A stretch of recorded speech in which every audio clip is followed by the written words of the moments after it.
evening. Hello, everyone. Hello, everybody. God bless everyone. Hey Yes. there. Let's go. Let's get this conversation started. We are finally ready here. And I want to say thank you, first of all, to everyone. I want to say thank you for your patience tonight. Y'all know how this technology thing can go sometimes. So I'm just grateful, not only for your patience as the viewers, but even these wonderful jewels have been patient.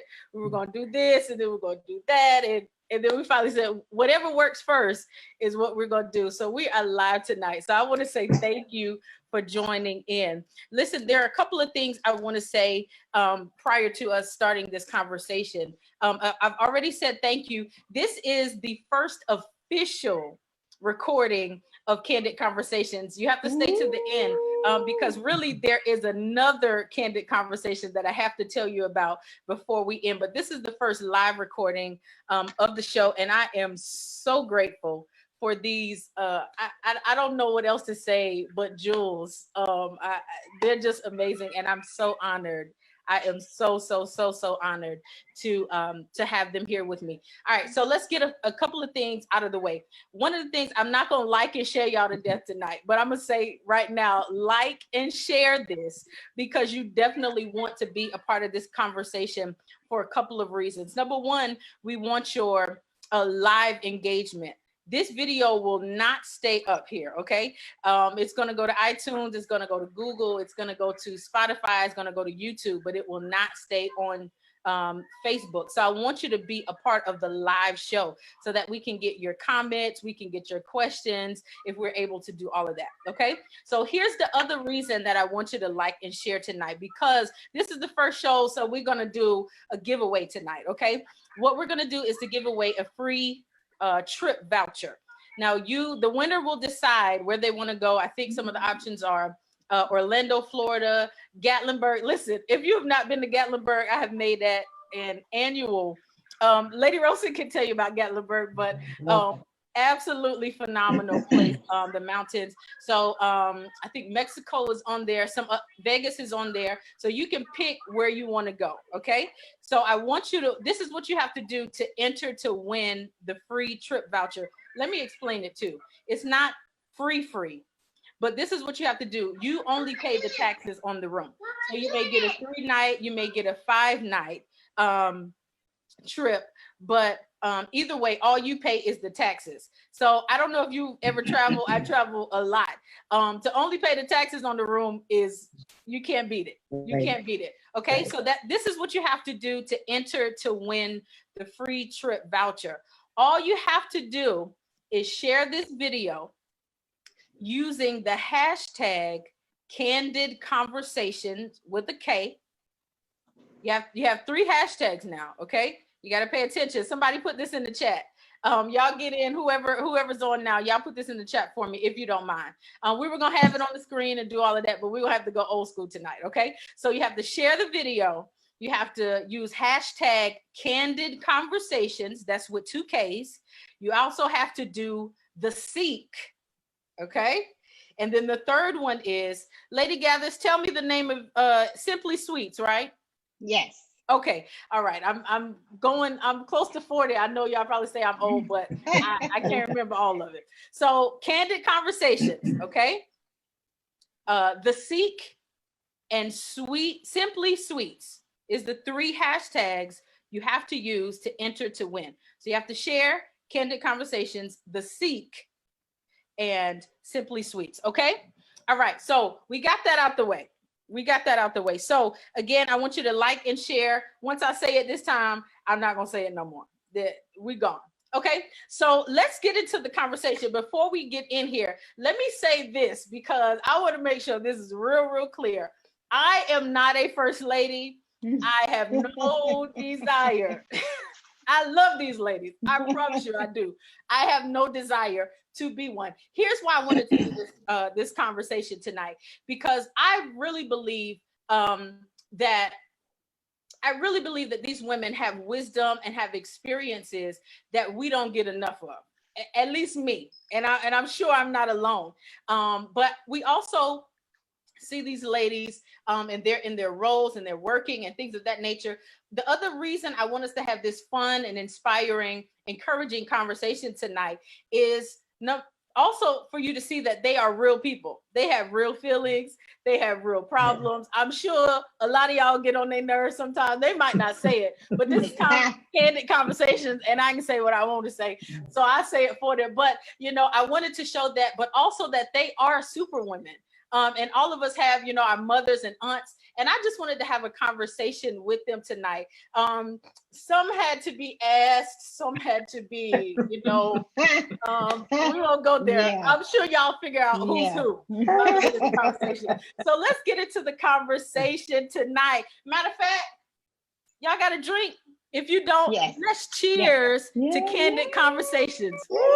Here. Candid Conversations. Let's get it going. Cheers. Cheers. Yes, for the water. I think we all got water. But here's the thing. I want the ladies to kind of introduce themselves. I want them to tell what they want you to know.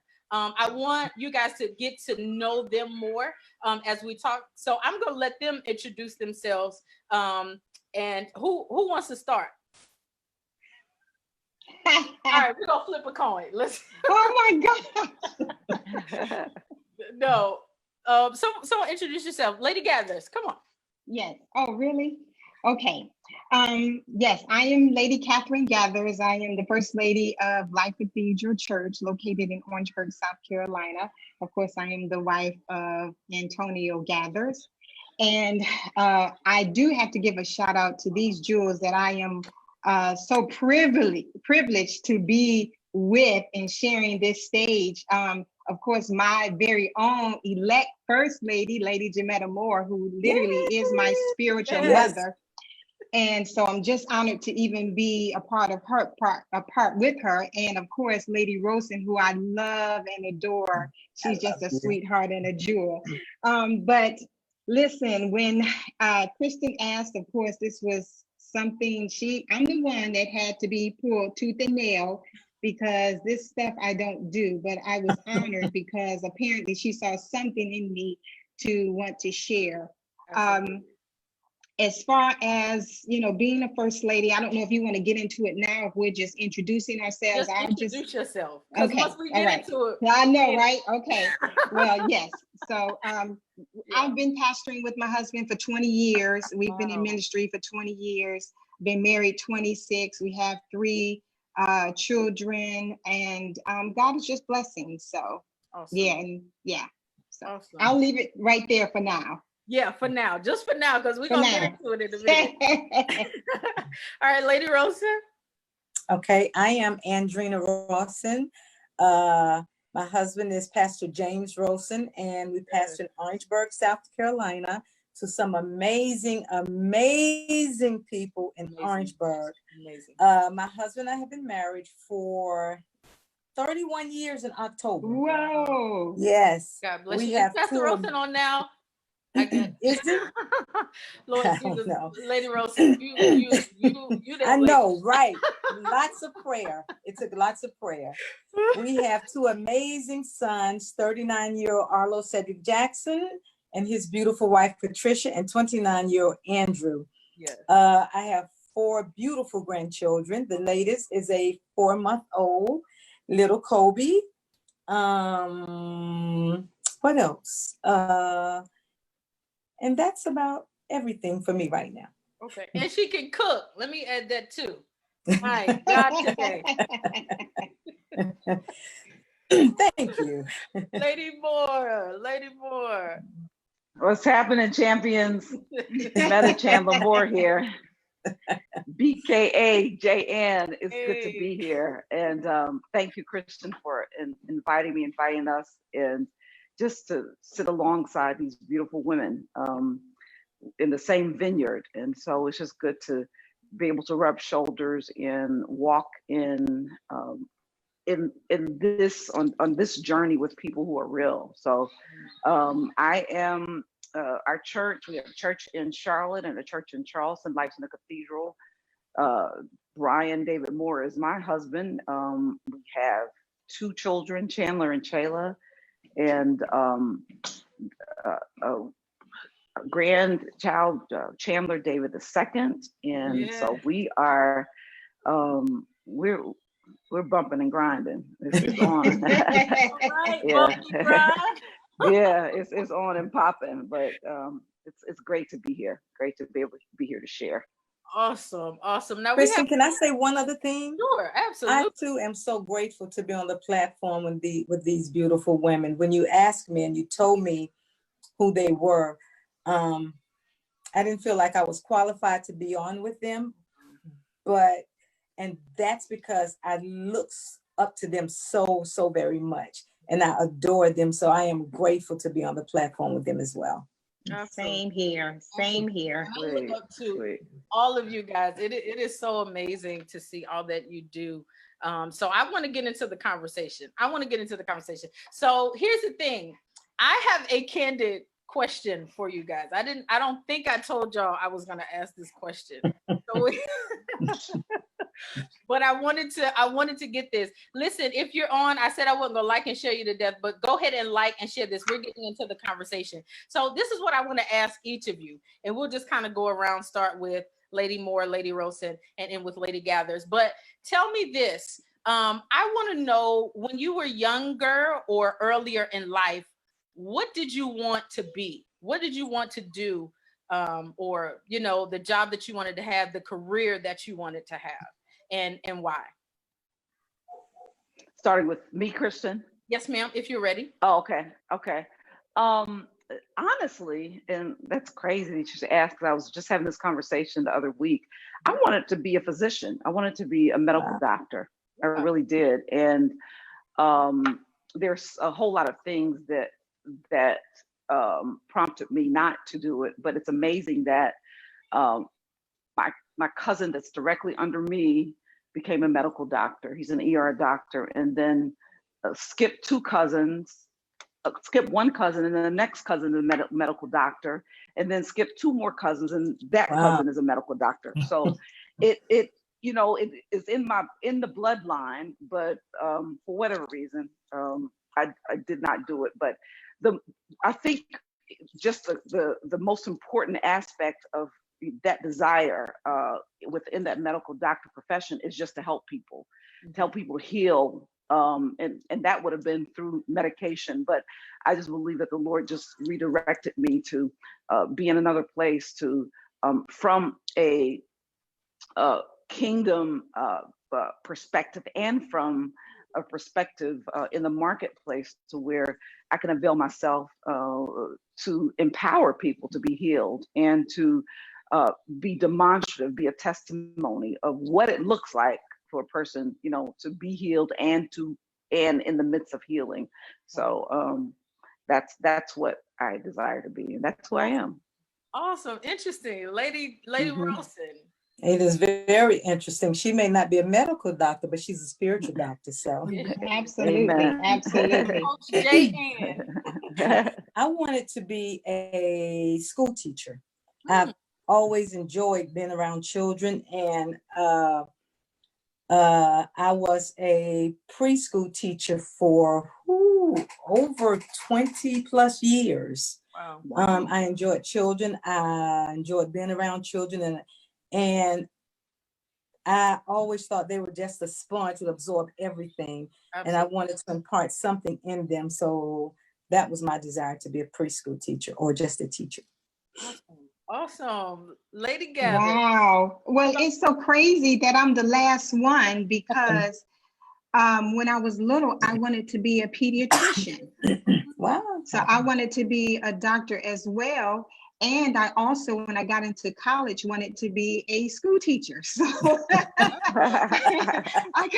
kind of changed. I got both of y'all. But I knew that I wanted to help people. The only reason why I did not want to, I didn't go to school to be the doctor or continue, is because I figured I would be in school all my life, and I didn't want that. So I was like, no, I don't want to do that. But the teaching I liked. I really had a passion for, you know, it just amazed me when the light went off. When the light went out, when somebody understood, like, you know, oh wow, that's cool. That really just sparked me. So yeah, so I wanted to be a teacher. That is awesome. That is I awesome. know, right? All of that. Exactly. So tell me, like, what is it like being a first lady? Is it something that you ever saw yourself being? Did you aspire to be it? Because, well, I might wait and say this, but you know, I'll say this. Sometimes I grew up in a denomination where I would see these girls who just wanted to be first ladies so bad. Y'all see, they're like 16 and wearing these big hats and have these long lap scarves, and I'm like, I don't think you really know. But and this is from the outside looking in. So you guys tell me, like, what is it like? What is it like? Well, I would like to go first because Okay. I did not want to be a first lady. I never asked for this position. Yeah. I never wanted it. I don't know. It never was a desire of mine. Mhm. And when I did become a first lady, and I realized that this is going to be who I'm, who, you know, I'm connected to, I embraced it. Before, I really, really struggled with it for a long time because I felt like I didn't have an identity. I felt like I was either the pastor's wife or Brandon's mother or the kid's mom, you know. Wow. And so that first lady role, it got lost in the sauce. There were times where I even said I wouldn't wish this on my worst enemy because I felt like it was a curse because of the demands of just the title alone. But I grew into I guess, my being and becoming, you know, Michelle Obama's book, Becoming, you know, I became who God had already ordained me to be. I just had to tap into my purpose. Yes. So now that I am a first lady, I embrace it. I absolutely adore it. And I wouldn't want to be anything other than who God has ordained me to be. Wow. Wow. That's So, awesome. yes. Denise Jackson said it's getting candid now. Oh, definitely. Oh, hey, Denise. Lady Baxter is on. She said, man, I think she can, you know, she can. Oh, definitely. Yeah, Lady Baxter is on. So we're looking at some of the comments, and it really is about to get good. So somebody else, Lady Rosa or Lady Moore, tell me, what is it like? Yeah, what's it like? Talk to us. I feel like Kathy did. That's something that I never aspired to be, and only because I saw what my mom went through. Well, they weren't called first ladies then. It was being a pastor's wife. And I saw the demand that was put on her when she was a pastor's wife. Not only did I not want to be a first lady, I didn't want to be a preacher's wife. I've always enjoyed going to church, sitting midway in the church, and and just kind of being inconspicuous, doing what I wanted to do. And I think my husband would have pastored a long time before he did, had it not been for me. I fought it as long as I could. But I am embracing it, not so much Absolutely. like Kathy. She's fully embraced it. After 18 years, I'm still embracing it. I absolutely love the people of God. I do. I love the people of God. What I don't know, did she say what you like and don't like about it? Go, yeah. Is that okay? Okay. I think what to me is there's an expectation of you to be this perfect little lady sitting up here, all dressed up nice with your husband. And right. And that's not who I am. I said to my husband when he first started pastoring, if you would let me be me, then I will allow you to do what God has called you to do. Not that he needed my permission, but I wouldn't fight it. Gotcha. And I must say that he's allowed me to be myself because, again, if I never had to put on so-called church clothes, I wouldn't. And I know sometimes it's required. But as I said, I enjoy being myself. I enjoy the people of God. And I enjoy it so much because Kingdom Life let me be who I am. Awesome. Oh, absolutely. Awesome. Absolutely. And Desmond Antley, Reverend, it's good to see you on. He said, that's my first lady. Hey, Desmond. Ooh, Lord. The woman of God said she wearing fishnets. Lord, help the people tonight. Oh, goodness. Oh, goodness. Lady boy. Oh, goodness. I somebody should have told us that assembly was required. Somebody. Y'all mean to tell me y'all can get a handbook? Maura, no, Absolutely not. because I walked into all of this journey just totally naive. I believe he and is. You're I guess just dumb. I guess you could just say dumb.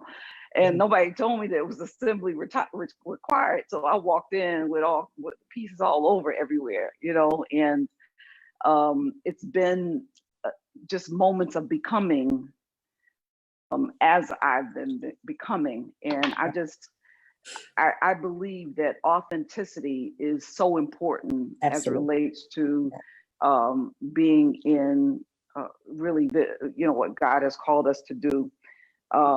And I have not done, and I'm just speaking for myself, I have not done such a good job at that for the most of the time, being my true self. And so it made things a little more difficult with this whole journey. But it's become, a whole lot easier. So for me, absolutely. On the outside, for people on the outside looking in, you may seem that everything has been together, but it has not, and it's not a negative thing, because you have to become in whatever whatever perspective or whatever you're in. But I just believe that purpose is not in position, but purpose is in your posture, and so just because a position, just because you walk in as a pastor's wife, as a first lady, that's position. But I had purpose before that. And Absolutely. So that's one of the things, from my perspective. I can't speak for anybody else. So this is just a disclaimer. Nobody come in my don't direct message me about nothing, because I'm talking about my life. All right. I'm not speaking for nobody else. Right. I'm speaking for Jametta Chandler Moore. So don't come at me with nothing. I'm telling you right now. But I walked into it, really setting aside my posture, my purpose for a while, and really living in the position, and not understanding it's not about position, it's about the posture, that really brings forth the purpose. So, as I know that there's a designation for people who are, wives of pastors, but at the end of the day, for me, now hindsight 2020, it's all about purpose. It's all about, just like as Jesus came into the earth, you would know that his position was going to be a son of God. Nobody would have they didn't believe it, but his posture now walked out his purpose. So I think that's so important for, persons in our positions, that we stay true to and embrace what our purpose is. Yeah. Absolutely. When all is said and done, making sure that we, are holding tight to our purpose. That was great. That was good. Listen, there's so many. Absolutely. Lady, I have to get permission, because there's so many preaching points in what you just said. Woo! Just living it out, Christian. I'm telling you, living it out. Oh man. That assembly required is so good. Tell me a little bit more. Can you unpack that just a little bit more? The assembly. I remember my grandma's still my greatest hero. She left in 2006. And I remember one day she came down to our church, and we went to church with us, and then we got back to my home, and she said, Jametta, she took this credit card out of her wallet. She said, Jametta, and it happened to be a Sears credit card. I want you to take this card, and I want you to make sure you buy whatever you need, because this is the last Sunday you're going to go to the church looking like that. And so immediately I was like, dang, did I look that bad? I mean, gosh, what did, I know I need to lose a little weight because I just had kids. I mean, you're like, dang, really, grandma? you know, but now I understand that it had nothing to do with my clothing, but it had to do with who she saw that I was before I got down here. And so she knew that a part of who I was the pride in the way I presented myself. Right. And so when she saw that had fallen down, she knew that who I was not there anymore. Mm-hmm. So when I say assembly required, we are dropped off. I felt like I was dropped off in a box, on the church steps. Wow. And it was just left there for nobody to tell me how to put together, this posture that I'm supposed to have in this assignment. I felt like I was just left alone. Thus, and Kathy can attest to it, for years and years, I would take pastors' wives away for a week at a time because I promised God that nobody should ever go through, nobody should ever have to feel the way that I felt those years trying to figure it out alone. Wow. Number one, because nobody wanted to, for some reason, just intimidated by who I was. So nobody wanted to touch me. Nobody wanted to tell me nothing. Right. And then nobody wanted to tell me the truth about, how arduous this whole journey is. So that's what, what I mean by assembly required. But at the end of the day, it wasn't about the position being put together for the position. It was, more about being prepared, to be postured in my purpose. And you just didn't know it. I just felt like I was dropped off, all these pieces, A, B, C, and then C, D, you got to go here. Nobody knew how to put it together. Mm-hmm. Nobody did. That is so good. And it makes me think, and I'm grateful for this conversation, because one of the things that, as I was thinking about this, was that you all can not only speak from a first lady perspective, you can speak from a mother's perspective, you can speak from a wife's perspective, and for a woman. And I think many of these points, people can take them out of this context and even put it in their context, because so many times we can just get into the pressures of church and ministry to be perfect and to look right, and is my hair okay, and it's but on the inside it's like I'm not together. Absolutely. Sure. So for sure, I appreciate this conversation even for that reason, and I think there are even males of course, who are not first ladies or anything like that can even take from this conversation. So I appreciate it. Ladies, did you have anything else to add to that before we go on to the next? Well, one thing I wanted to add is not only that we're first ladies and mothers, but also we are members, because even though we are first lady, our pastor, our husband is our pastor. Right. So we have to play so many roles just being there. People don't even understand. We can't fuss at the pastor when we want to fuss because the husband didn't do what he was supposed to do, or there was a disagreement. So it's a difficult role, and I pray for first ladies everywhere, because you really won't understand, and you don't understand until you're in those shoes. So tell me then, piggybacking off of what Lady Gather said, I know Lady Jametta, you talked about a weekend where you get away with first ladies. How can we, and I think this also may apply a little bit to preachers' wives as well, because I think there's some of that, not all of it, but to preachers' wives as well. So how can we help, or how? I would just say, how can, and I'm saying we, but I don't mean me, because I don't know either. I'm learning, I'm listening. But how can we just as a community help people to be more prepared and not feel like just alone, and like you were saying, Lady Moore, to need to be reassembled or assembled?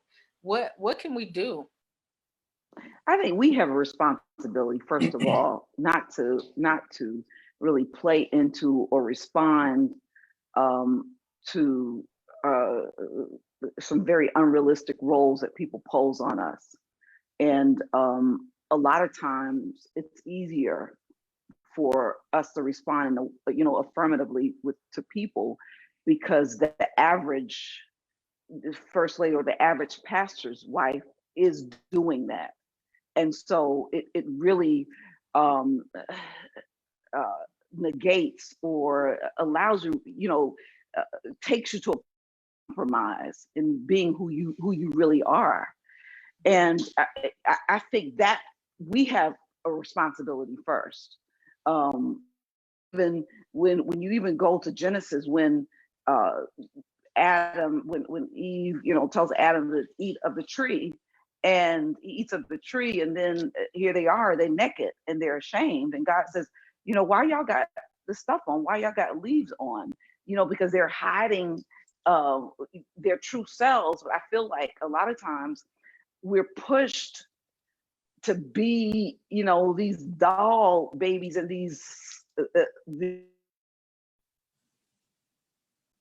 this China dolls. And like Lady Ralston said, that's not what she desires. That's not who she is. And so instead of really living out our truths, we just bow to what we believe, people desire, or even what they say out of their mouths. That's first responsibility. Number two, responsibility from parishioners, all of God's children in our churches, is that they need to give us room to grow. You can't expect something from us that you're not expecting from yourself. You can't expect perfection from some blood running through their through their veins, and who are mortal just like you are, who are flesh and blood just like you are, and then you out here doing whatever you want to. We made one mistake, and we're going to hell, and it's something that's not even, so. And even in that respect, as pastors' wives, I mean, that kind of stuff we shouldn't even address. It should be something that we shouldn't even really use energy to even deal with, because I mean, God doesn't expect that of us. So, I just, from my opinion, I know, just living through that, and even our kids have to deal with that. Our kids come, jacked up because of, that whole glass house. Absolutely. And it's unfair. It really is unfair. Yeah. So what Lady Moore is saying, I'm gonna say it in the, what they call it, colloquialism, is stop putting all this pressure on them and their children. Absolutely. To be perfect, and looking at the pastor who covered your children, and y'all putting pressure on their children for the same stuff y'all doing. Y'all just not in the light. So true. That's what she's saying. Man, thank you, Christopher. Well I have to be diplomatic. I understand, but I don't have. I got to wait more. Listen, I know you guys have something to add to that. So the people are laughing. I can't see the comments like I would normally see, but they're saying that this is really good. That this is really good. Lady Rosen and Lady Gathers, I want y'all to comment on that too. And just about the pressures and the expectations and all of those things. Tell me your thoughts on that. I so agree with what Janetta said. The pressure and Lady Gathers and the expectation. Janetta said that she did something that I think is remarkable. She took first ladies away, and they just had what you were doing, candid conversation. I think if some of the first ladies would kind of jump on the bandwagon with what she did, because for me, I was so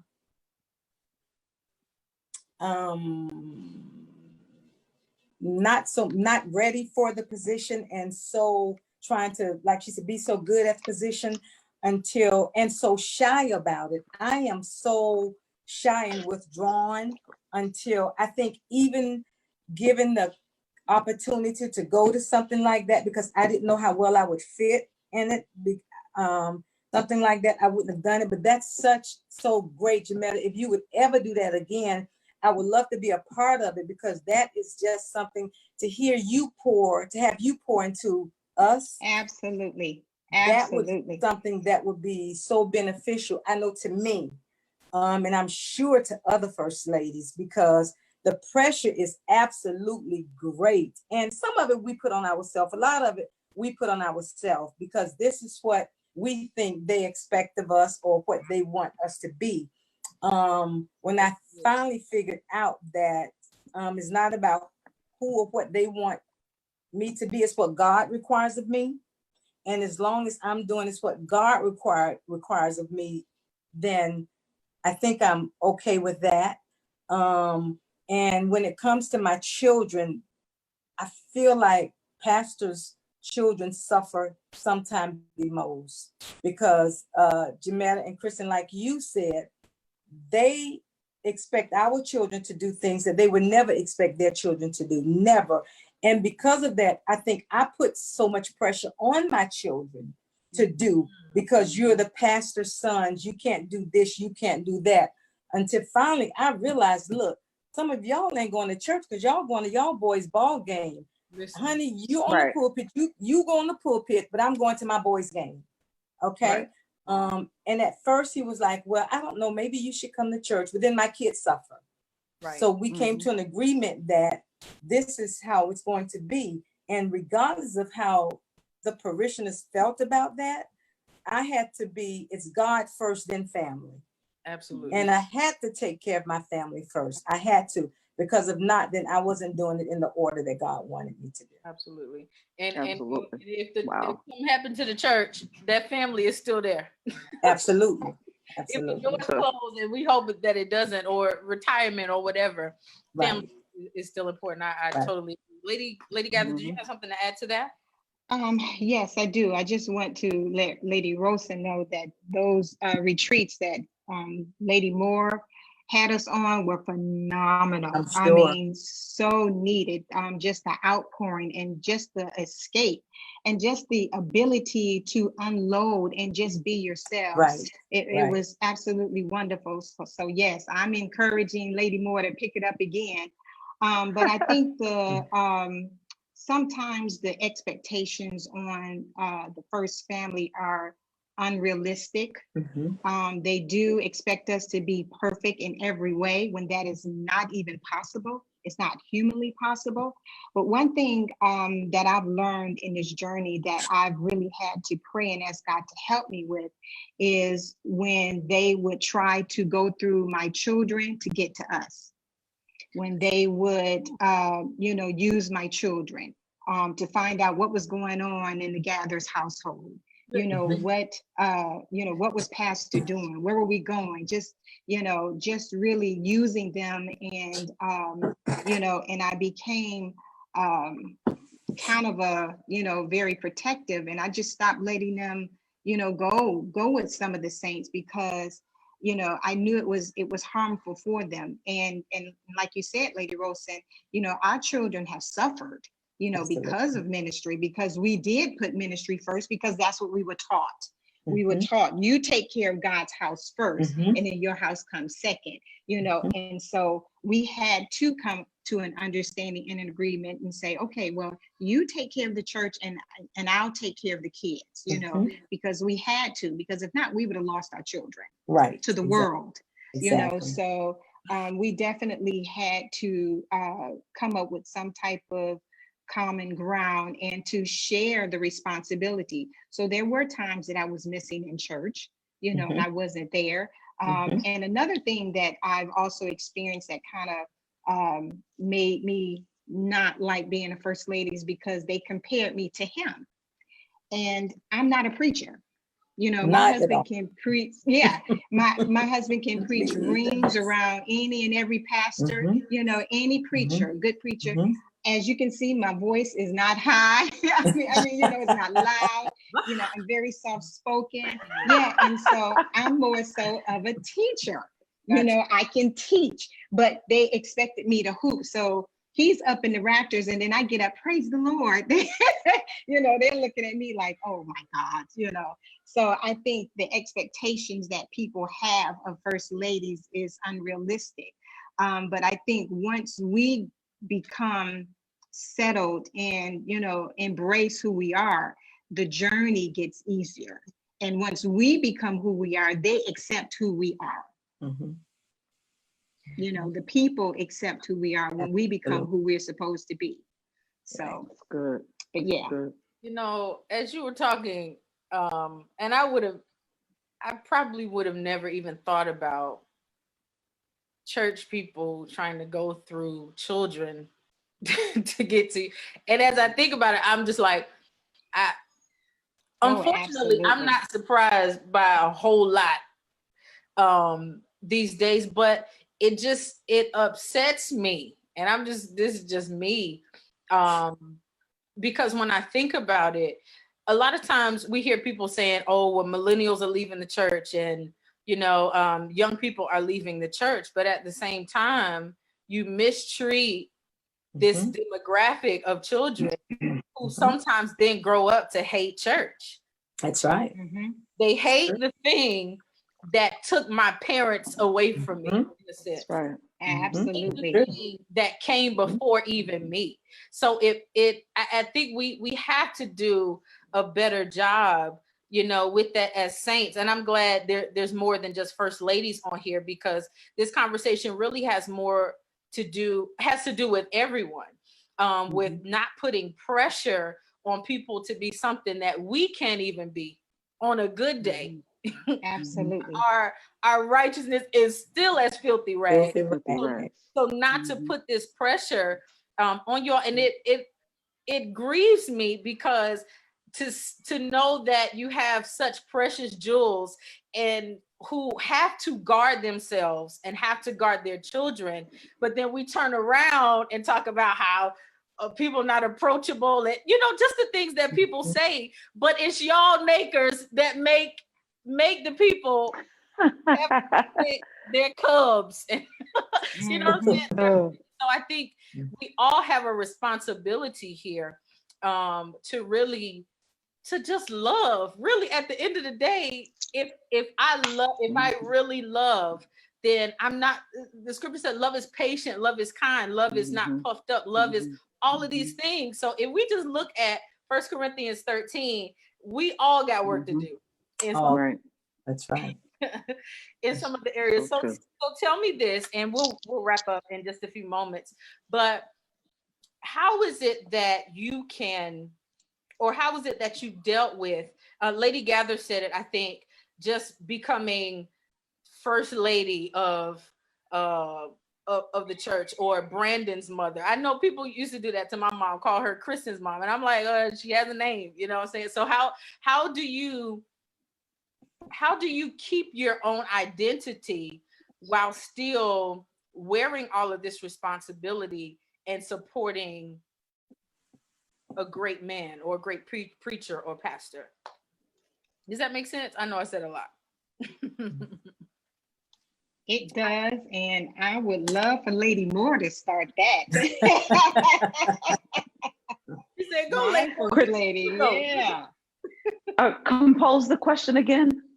So basically, I'm asking, how is it that you make sure that you keep your own identity and not be lost in the hats that you have to wear? Does that make sense? Or lost it does. behind, you know, your husband church? It's loaded. It's loaded. We can unpack that for days. I think basically it goes back to, you know, essentially the foundation of what I said. It's just understanding your purpose, you know, understanding, just literally being authentically you, nobody else, and figuring out what that looks like in the different, because, you know, there's so many people in our positions, you know, pastors' wives in our positions, that become casualty of wars when we don't have to be. We don't have to be. And I say that when we don't have to be is because we have a choice to participate. And a lot of times we participate in things that have nothing to do with who we've been brought to this earth to be and what our assignment is. And so, again, you're delving in again with having people to pull you into things and to assignments that have nothing to do with who you've been called to this earth to be. Yeah, I married a pastor, and I know that I'm his helpmeet, and so that means I'm the pastor's wife or the first lady or whatever you call me. But at the end of the day, when I go home at night, I still have to live in who I am. I still have to live, be purposeful for who God created me to be at the end of the day. And so that really disarms people's weapons. You can't shoot me with something that now I don't, that I have, I have barriers that I've, totally become oblivious to. You can't, because I'm immune to it. Because those weapons don't work, because that's that's not what I'm not a dart for it. I guess that's the best word. I'm not a target for that, because that's not who I am. And so that's nobody's fault. I'm not blaming nobody except me in all these things where I allowed myself and allowed people and it's nobody's fault but me, but mine, because I didn't stay on top of my consistent, arduous, intentional, focused journey of becoming who I was and becoming who I am and becoming who I was to be. I quit on many occasions. Absolutely. On many occasions. Oh man. Yeah. So that's a lot to unpack, Kristen. It really is. Absolutely. We have to do this. I want to add also with what Lady has said. I think for me personally, it was trial and error. There were a lot of mistakes that I made, a lot of mistakes. And to me, it's on the job training for the most part. But I do remember when Pastor was appointed as pastor at the time, it was Abundant Life. And he was 30, I was 31, had 2 kids under 5, and we moved from Atlanta to Charleston to Orangeburg, didn't know anybody hardly. He had his family here. And when I tell you I was a lost chicken, I was so lost. I didn't know where I fit in. I didn't know who I was.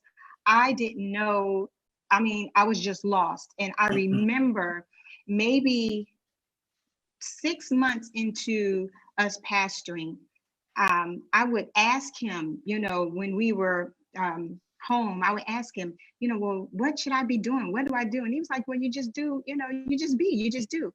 But that wasn't good enough for me. I couldn't understand that because I didn't know who I was. I didn't know who I was.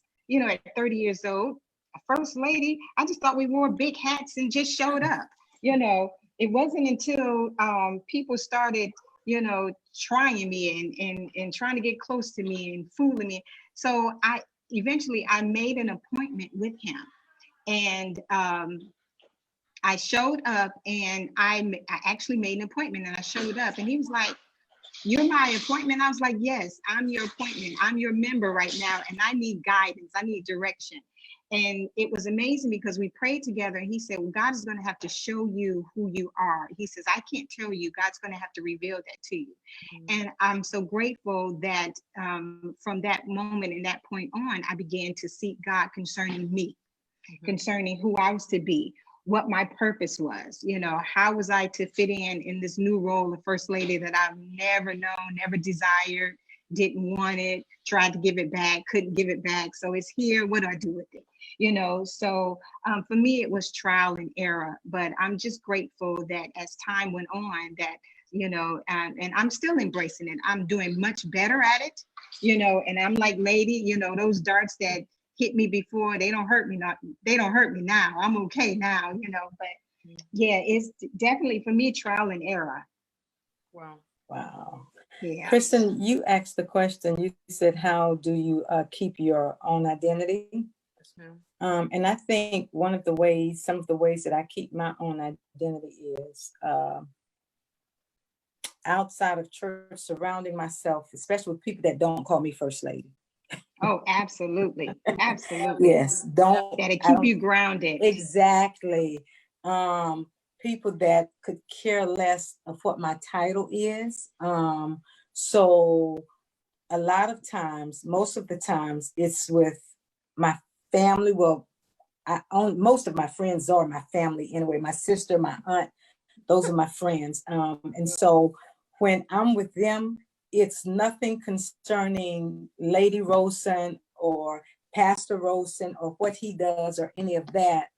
And they know me for Andrina Rosen. They know who I am.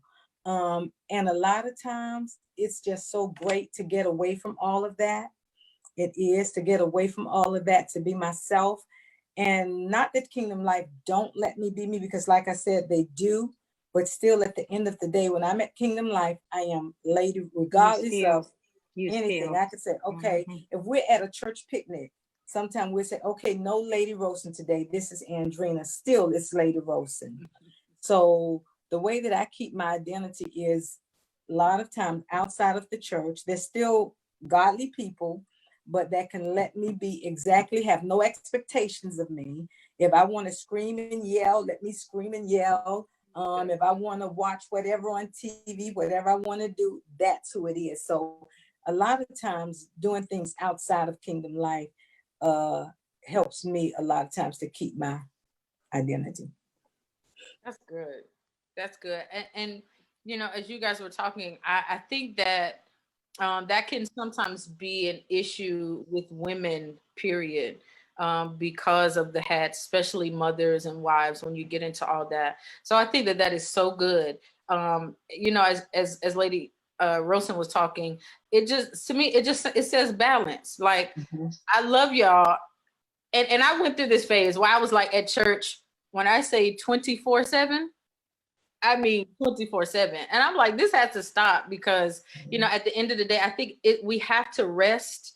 We have to, we have to be with our families and all of those things. So I think that is so good, not just for first ladies, but for women and just for people in general. I think it's important to have balance. So listen, I want to say thank you to you ladies for this conversation. I think it was a phenomenal conversation, and I think it was needed.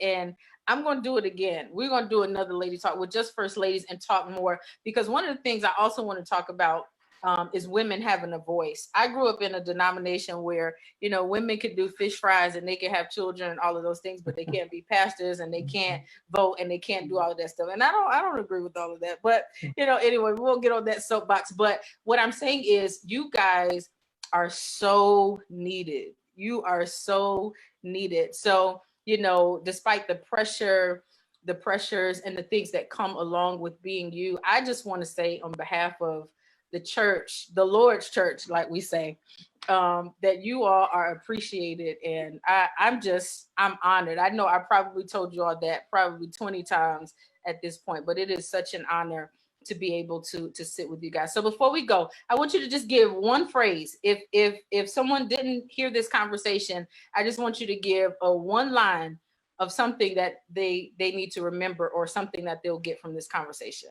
Y'all do that? No. Okay. Well, mine is, and I'll say this one. Mine is, y'all church people, stop putting pressure. I'm gonna say it again. Because again, they're gonna be diplomatic and they're gonna be their graceful selves, which of course I appreciate and we need. But I'm gonna tell y'all, please don't. If you really love your first lady and appreciate them and need them to do what they do, please don't put pressure on them. That's my one. Well, I was about to say almost something similar to yours. Mine is, allow me to be who I am. It's good. Yeah, that's a good one. Oh, you gonna take hers, Lady Gathers? You just gonna ditto? Yeah, that's a I good think one though. if I had a one-liner, mine would be at the end of the day, everybody just need to seek God. I mean, that's what it's all about. I don't care who you are, from the pulpit down to the door. That's what we're here for, and so that just disarms everything. It just puts everybody at the same, seek level, at the same chase. And if we could all set our sights on that, then all this other stuff, it really don't matter. Yeah, it really doesn't. So true. Yeah, I agree with that. Well, let me say one more time that you guys, you know what? Jimmy is on Lady Moore. Can I just say the two of y'all interaction on Facebook is one of the funniest things to me. Jimmy, don't get me started with Jimmy. Do not, because I've frozen him for a little while, but man, I haven't been trolling him I have been trolling him for a while, but I might have to go back on and see what he's up to. Well, listen, I want to say to our audience tonight, thank you again for your patience as we got things together tonight. And I want to say thank you for viewing.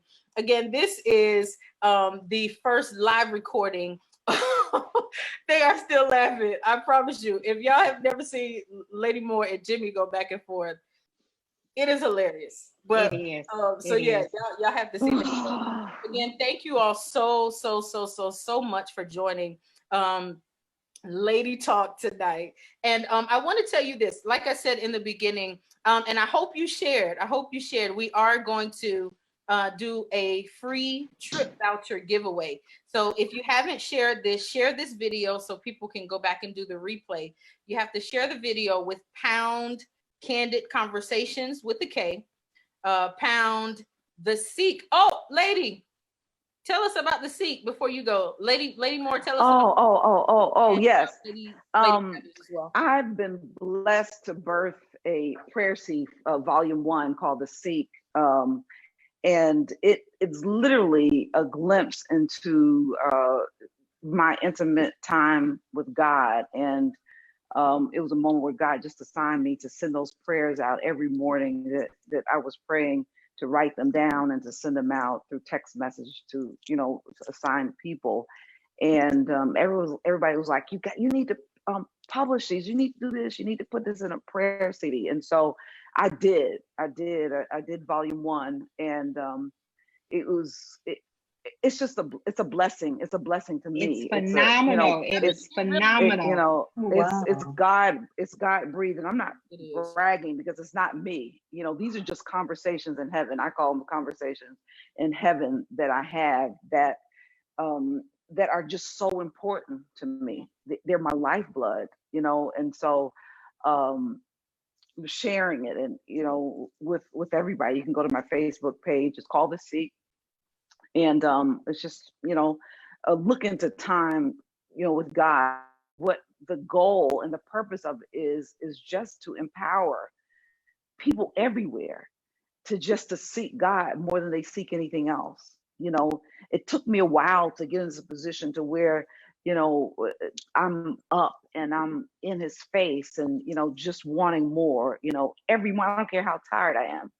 And it's not bragging, but it's my life.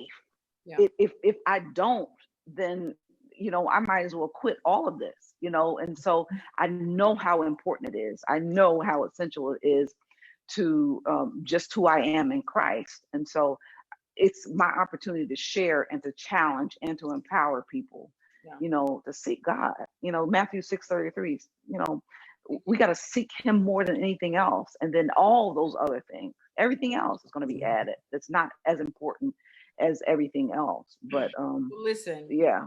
If y'all don't have it, you have to get it. This, I think. Oh, definitely. Declaration. Definitely. I made a mistake. I was leaving my mom's house and I was just driving. It was playing, and she gets to that, "Who is like the Lord?" And I said, "Who?" Listen, I got to pull over. Yeah, so it is phenomenal. You really do have to get it. It's Lady a blessing. Tell us about what you're doing. My business is Simply Sweets, and I am a baker, and so I bake different things, cupcakes, and I think I'm known for a little thing called pound cake. Mine, not Absolutely. today. Absolutely. So cupcakes, pound cake, brownies. So yes, ma'am. I don't do it all. I do some. So reach out to me on Facebook, and I'll be more than They happy are to delicious. oblige as much as possible. Ooh, Yeah, listen, that's why I'm I gonna look had like a roly-poly now. Oh, don't do that. Don't do that. Lord Jesus. oh man, I had some cookies and cream cupcakes. Cupcakes. And I said, Yeah. I'm gonna just eat one or two of these. No, you can't. It just didn't work. It just didn't No, work. I was no. like, listen, I've lost too much weight. I got to do it 2 a day or work out twice or something. Listen, Right. I ain't trying to be funny, but I pray over them things. So if they a little addicted, that's the anointment. That's all I They can are. say. They are. Listen. Anything else before we close? Lady Rosen, Lady Gathers, any last closing remarks before we close out here? Christian, I want to thank you for just opening up an opportunity for first of all people to hear your platform and have an Absolutely. opportunity to be blessed by what I believe your assignment is in the earth. And so I just thank you for even your comfortability in the just the realm of what you're doing. And I just see just expansion. I see Absolutely. this increase. I just see this because it's just like you were made. This space has been waiting for you. Right. And so Exactly. all the technical difficulties that I mean we were sitting on here laughing and talking. It was nothing to us because it's just so that stuff. That's to be expected. But I just think that this, where you are and where you're sitting, this seat has been reserved for you. And so with whatever you have in you, just keep on moving. We speak blessings and increase. We speak, just the anointing and Absolutely.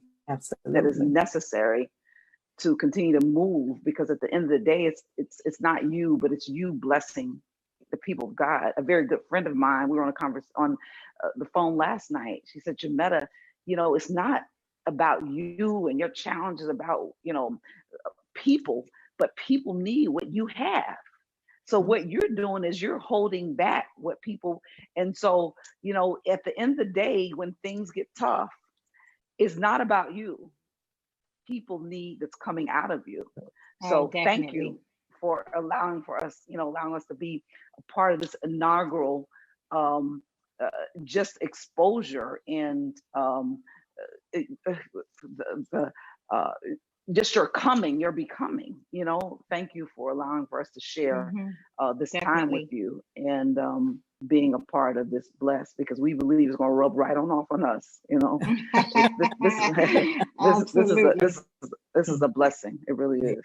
Yeah. You have no idea how much that means. I was talking to the Lady Gathers, and I have to say thank you to Lady Gathers. I promise we're going to get off of here. I'm going to tell you about another episode that's already available, and then we're going to get off of here. But I was struggling with doing this because at first it was prophesied to me. Somebody said to me, you're going to have a podcast. And I'm looking like, I don't really even know what a podcast is, and I'd forgotten about it. Then I had the idea to do it. Somebody else reminded me about the prophecy, but I waited on it so long. Everybody's kind of doing a show or something, so I was like, I don't think I want to do it. And Lady Gathers and one of my other friends just encouraged me to do it. And as you were talking, Lady Moore, it reminded me, as I was even thinking about doing this, God reminded me that everybody's voice has an assignment. So, Absolutely. If I was not going to sing because there are other singers, that don't make sense. I wouldn't say, I'm not going to get married because everybody's married. No, everybody and everyone is called to do things. So that's good. It means the world to me. It really does. So again, thank you all. Listen, I have one episode that is, so let me tell you what happened. My brother and sister and we were doing a test, right? And it got so good that we were like, maybe we should go ahead and put this out. So I'll tell you what it's about, and then we're going to get off. So this particular episode, it is on Spotify right now, and it is on SoundCloud right now. So you can actually go and look at it. We talk about COVID-19 and its effects, because a lot of people are in it, but not really talking through how they're feeling and, you know, what's going on, even mentally. So we talk about COVID-19. We talk about the racial injustice that's going on. Ahmaud Arbery, did I say that right? And then talk about a situation that happened to me a couple of years ago. Y'all probably go gasp when I say this, but you just have to go listen to the story. All is well now, but there's a story about me being arrested. There's a story about me. Oh, wow. And what happened. One of the most traumatic experiences of my life. Again, all is well. You have to go hear the story. I'm not going to tell you the story, but you have to listen to it. It's an experience I can't even talk about without crying. It's that serious. So just be prepared for my tears, you know. But it really talks about the racial injustice and the impact that it's having on us, you know. So go listen to it. Again, it's on Spotify. And it is on SoundCloud right now. Again, thank you so much for joining the first official recording of Kandid. Thank you. Wonderful. Yeah.